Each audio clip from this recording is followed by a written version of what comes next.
अस्सलाम वालेकुम। तो कैसे हैं आप सब। आज हम बना रहे हैं बहुत ही ज़बरदस्त रेसिपी। अगर आप लोगों ने रेसिपी बना ली तो यकीन करें एक दूसरे से बच्चे और बड़े छीन छीन कर खाएंगे, इतनी मज़ेदार बनती है। तो ज़बरदस्त रेसिपी शुरू करते हैं। रेसिपी शुरू करने से पहले चैनल पर न्यू है तो सब्सक्राइब कर ले, वीडियो पसंद आती है तो एक प्यारा सा लाइक और एक प्यारा सा कमेंट कर दें। बिस्मिल्लाहिर्रहमानिर्रहीम। यहाँ मैंने 2 कप पानी ले लिए फ्राई पैन में। और अगर आपके पास है बची हुई ब्रेड तो आज हम उसकी बहुत ही ज़बरदस्त रेसिपी बनाएंगे। सिर्फ 2 ब्रेड ले लें और इसे पानी में डाल दें और थोड़े से तिल, 1 चाय का चम्मच तकरीबन सफ़ेद तिल हैं तो ये भी ले लें। बहुत ही ज़बरदस्त टेस्ट आने वाला है। नमक इसमें थोड़ा सा शामिल कर दें, आधा चाय का चम्मच। और इसके बाद ये देखिए पानी गर्म है तो गर्म पानी में जैसे ही ब्रेड गई है तो ब्रेड बिल्कुल नरम व मुलायम हो गई है। तो बस स्पैचुला की मदद से इसे इस तरीके से हल्का हल्का सा प्रेस करेंगे तो ये बिल्कुल मलाई की तरह नरम व मुलायम हो जाएगी, पिस जाएगी।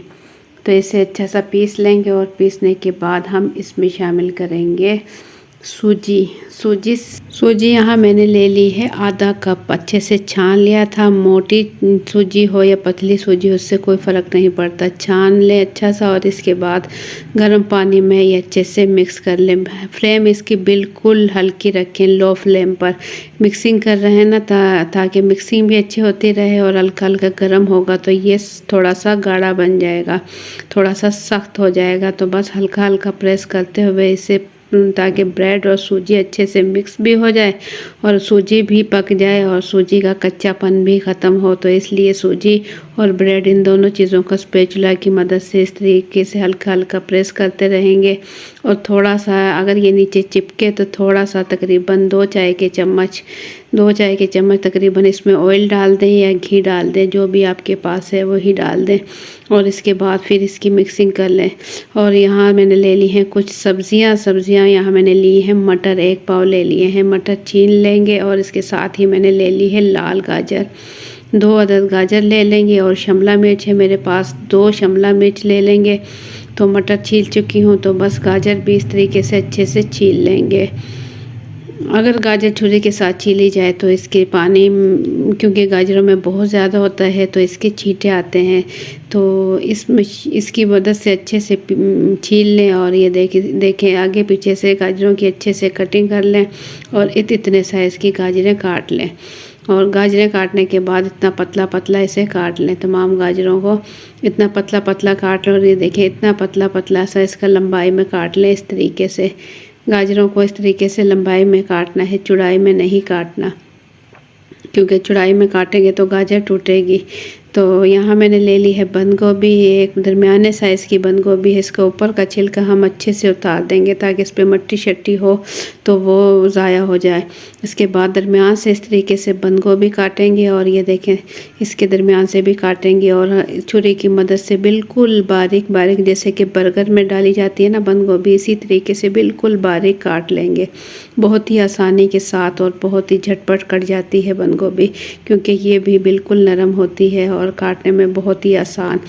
तो बंद गोभी हमें आधी चाहिए थी, ये हम निकाल लेंगे। और गाजरें आप चाहें तो इस तरीके से कटिंग करके छुरी की मदद से कटिंग बोर्ड पर भी काट सकते हैं। इसमें कोई ज़्यादा मुश्किल नहीं है, इसमें बहुत ही आसानी के साथ और जल्द काम हो जाता है।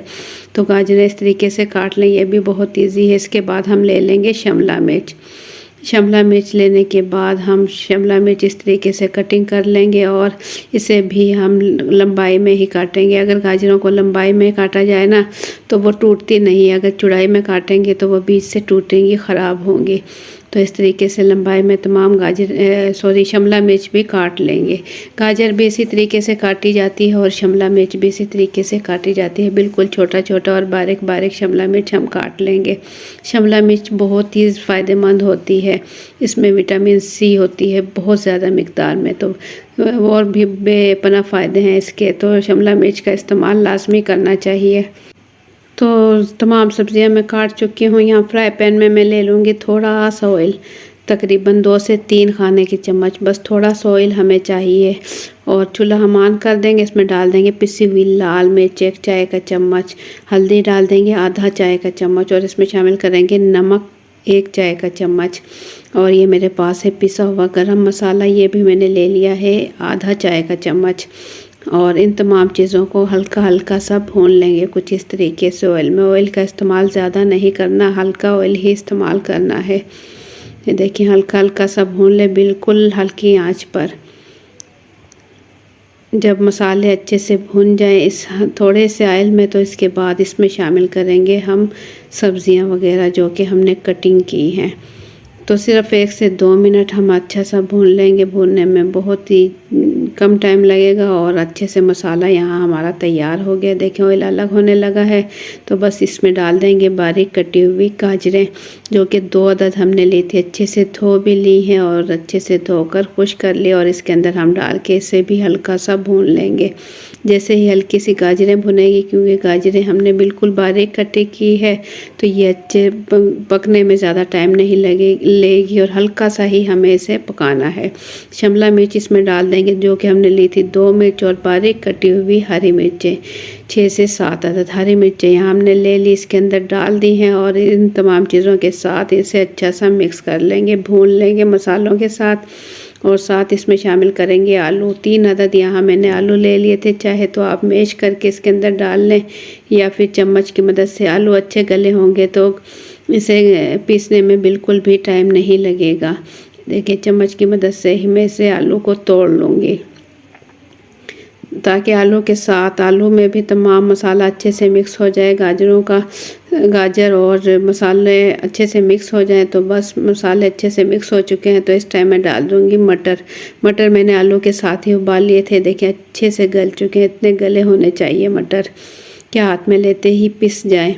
इसलिए मटर का इस्तेमाल मैंने बाद में किया, बाद में डाले हैं क्योंकि मटर अच्छे से गले हुए। तो बस एंड में हम डाल देंगे बारीक कटी हुई बंद गोभी। अब इन तमाम मसालों को बिल्कुल हल्की आंच पर मिक्सिंग कर लेंगे। मसाला ये ज़्यादा पकाने की ज़रूरत नहीं है, हल्का हल्का सा क्रंची होना चाहिए। थोड़े से कच्चे हों तो खाने में मज़ा आएगा। और बाद में डाल देंगे ढेर सारा बारीक कटा हुआ हरा धनिया। बस हरा धनिया डालने के बाद तमाम चीज़ों को अच्छे से मिक्स कर लेंगे। और चूल्हा यहाँ मैंने बंद कर दिया है। बिल्कुल बंद करने के बाद बस तमाम चीज़ें ही अच्छे से मिक्स कर लेंगे। आलू चूँकि हमने इसमें डाला है तो मिक्सिंग अच्छे से हो गई। तो बस ये मिक्सचर कर लेंगे अब ठंडा। तो यहाँ हमने सूजी का जो बनाया था अच्छे से, ये आटे की तरह बिल्कुल नॉर्मल है, मतलब कि ना ही पतला है और ना ही ज़्यादा सख्त है। तो आटे के तरीके से ही इसका हल्का सा पेड़ा बना लेंगे और इस तरीके से हल्का हल्का प्रेस करेंगे, जैसे कि कबाब बनाए जाते हैं उसी तरीके से। और ये सूजी से और ब्रेड के साथ हमने बनाया है, ये बिल्कुल भी नहीं टूटेगा। तो बस इसके अंदर तकरीबन 1 खाने का चम्मच हम ये मिक्सचर रखेंगे। मिक्सचर रखने के बाद हम इसे बंद कर देंगे कुछ इस तरीके से, बिल्कुल एहतियात के साथ और आराम के साथ। ये देखें इस तरीके से, इसमें पानी वानी लगाने की बिल्कुल भी ज़रूरत नहीं है। हल्का हल्का सा बस प्रेस करेंगे तो ये अच्छे से बंद हो जाएगा। ये देखें बिल्कुल अच्छे से बस बंद कर लें तो इसमें पानी लगाने की भी ज़रूरत नहीं पड़ेगी। तो यहाँ मैं बिल्कुल इसे रेडी कर चुकी हूँ। अब दूसरा भी बनाकर आपको दिखाती हूँ। पेड़ा आप इस तरीके से बनाएं, बहुत इजी तरीके से बन जाता है, इसमें कोई ज़्यादा मुश्किल नहीं है। बस हथेली की मदद से हल्का हल्का सा प्रेस करेंगे, जैसे कि रोटी बनाई जाती है। बस ये ख्याल रखें कि कहीं से मोटी पतली ना हो, बराबर हो। तो इसके बाद इसमें भी इस तरीके से 1 खाने का चम्मच भर के मिक्सचर रख लेंगे। और ये मिक्सचर बहुत ही मज़े का लगता है खाने में, ये बहुत ही जायकेदार बना है और इसमें मसाले वगैरह बहुत ही परफेक्ट डले हैं। तो इसे भी इसी तरीके से बंद करेंगे तो तमाम जो है हम इसी तरीके से बना लेंगे। अगर आपके घर अचानक मेहमान आ जाते हैं तो आप ये बना कर उन्हें पेश करें, इंशाल्लाह एक दूसरे से छीन कर खाएंगे। इतनी मज़ेदार ये बनती है। बनाकर आप इसे फ्रीज़ भी कर सकते हैं। इस टाइम फ्रीज में रख लें और जब फ्राई करना हो उस टाइम आप इसे निकाल कर फ्राई कर लें। तो यहाँ मैंने ऑयल पहले से चूल्हे पर गरम रख दिया है। ऑयल अच्छे से गरम होना चाहिए। मीडियम टू हाई फ्लेम पर इसे पकाएंगे, तेज़ आंच पर इसे पकाएंगे, फ्राई करेंगे। तो जितने फ्राई पैन में आएंगे उतने हम फ्राई कर लेंगे। देखें फ्राई में थोड़ा सा पकने में इसमें थोड़ा सा ज़्यादा टाइम लगेगा, क्योंकि सूजी और ब्रेड से बनाए हैं, थोड़ा सा ज़्यादा टाइम लगेगा। जैसे कि समोसों में टाइम लगता है, बिल्कुल उसी तरीके से इसमें थोड़ा सा टाइम लगेगा। तो एक साइड पर प्यारा सा कलर आने लगे, जैसे ही लाइट गोल्डन, तो बस इसकी साइड हम चेंज कर देंगे। हल्का हल्का सा गोल्डन करना है हमने दोनों साइड से। जैसे ही हल्का हल्का गोल्डन होगा तो बस हम इसे निकाल लेंगे और चमचे की मदद से इस तरीके से दूसरी साइड इसकी हम चेंज कर देंगे चिमटे की मदद से। बड़ी एहतियात के साथ करेंगे, क्योंकि इसमें ज़्यादा हमने डाल दिए हैं, तो इसलिए बिल्कुल एहतियात के साथ चेंज कर लेंगे। और यहाँ ये देखिए प्यारा सा खूबसूरत सा लाइट गोल्डन कलर आ चुका है, तो बस इसे निकाल लेंगे छलनी की मदद से, ताकि जो ऑयल वगैरह है ना इसमें अच्छे से निकल जाए। तो ज़बरदस्त ये तैयार हो चुके हैं। आप बना सकते हैं इसे मेहमानों के आने पर, ये वीकेंड वगैरह पर भी बना सकते हैं। एक ये थोड़ा सा खुल गया था, तो थोड़ी सी इसमें से ये सब्जियां निकल गई हैं, तो कोई मसला नहीं। तो ज़बरदस्त हमारे बिल्कुल रेडी हो चुके हैं। आप लोगों को मेरी आज की रेसिपी कैसी लगी, अपना फीडबैक कमेंट्स के ज़रिए ज़रूर दें। चैनल पर न्यू है तो सब्सक्राइब कर लें। वीडियो पसंद आती है तो प्यारा सा लाइक और एक प्यारा सा कमेंट कर दें। तो मैं तोड़ कर आपको दिखाऊंगी, अंदर से भी बहुत ही ज़बरदस्त, खाने में बहुत ही मज़ेदार बने हैं। मेरी सोच से भी ज़्यादा बहुत ही मज़ेदार और ये जायकेदार बने हैं। तो मैं तोड़ कर दिखाऊंगी। आप चटनी के साथ खा सकते हैं, रायते की चटनी के साथ तो कमाल लगते हैं, मज़ेदार लगते हैं बहुत ही ज़्यादा। और केचप के साथ भी इसे खा सकते हैं। अगर इसके ऊपर डाल ली जाए हल्की हल्की सी रायता, गाढ़ा गाढ़ा सा रायता हो, हरी मिर्च, हरा धनिया और पुदीने का, वो इसके ऊपर डाल लें और साथ ही इसके ऊपर हल्का हल्का सा थोड़ा सा डाल लें केचप, तो क्या ही बात है, खाने का तो मज़ा ही आ जाएगा। और इसी तरीके से आप पेश करें मेहमानों के आने पर, या घर में खाएं, एक दूसरे से छीन छीन के खाएंगे, ये इतने मज़ेदार बनते हैं। तो बस अब गर्मा गर्म मज़ेदार ये बिल्कुल रेडी है, खाने के स्टेज पर आ चुके हैं। मैं आपको तोड़ कर दिखाऊंगी। ये देखें बहुत ही ज़बरदस्त धुआंधार और मज़ेदार तैयार हो चुके हैं। तो इंशाल्लाह फिर मिलेंगे एक अच्छी सी रेसिपी के साथ। अपना बहुत सा ख्याल रखें, दुआओं में याद रखें। अल्लाह हाफिज़।